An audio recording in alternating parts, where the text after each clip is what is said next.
এক গ্রামে এক বুড়িমা থাকত। তার হাতের চালের লাড্ডু ছিল সবার প্রিয়। যে একবার খাইত সে বলতো এমন মিষ্টি আর কোথাও পাওয়া যায় না। গ্রামের পাশে এক বড় গাছে থাকত এক লোভী কাক।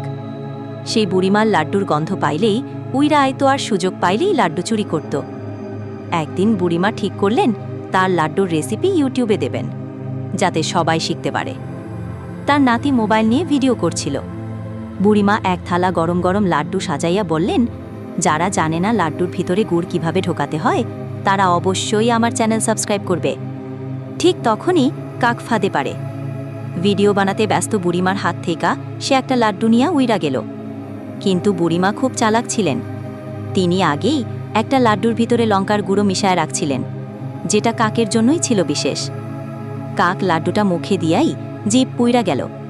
সে ছুঁইটা পুকুরে ঝাঁপ দিয়া ঠান্ডা পানি খাইয়া জিভ বাঁচানোর চেষ্টা করল। গ্রামের সবাই এই দৃশ্য দেখা হাসিতে ফাইটাই পড়ল। কেউ বলল, এটা ইউটিউবে দিলে ভাইরাল হইয়া যাইব। অবশেষে বুড়িমার ভিডিও ইউটিউবে আপলোড হইল, লোভী কাকের লঙ্কা লাড্ডু বিপর্যয় নামে। ভিডিওটা ভাইরাল হইয়া গেল। সবাই হাসছিল, শেয়ার করছিল, আর বাচ্চারা বলছিল আমরাও লাড্ডু বানাবো। বুড়িমা হাসতে হাসতে বললেন, যদি তোমরা আমার পরের রেসিপি পাইতে চাও তাইলে সাবস্ক্রাইব করতে ভুলো না, নাইলে কাকের মতো লঙ্কা লাড্ডু তোমাকেও মুখ পুরাইয়া দিতে পারে। তুমি যদি হাসি না থামাতে পারো তাইলে এখনই সাবস্ক্রাইব করো গল্পবাজ 2.0, আর নতুন মজার গল্প পাইতেই থাকো।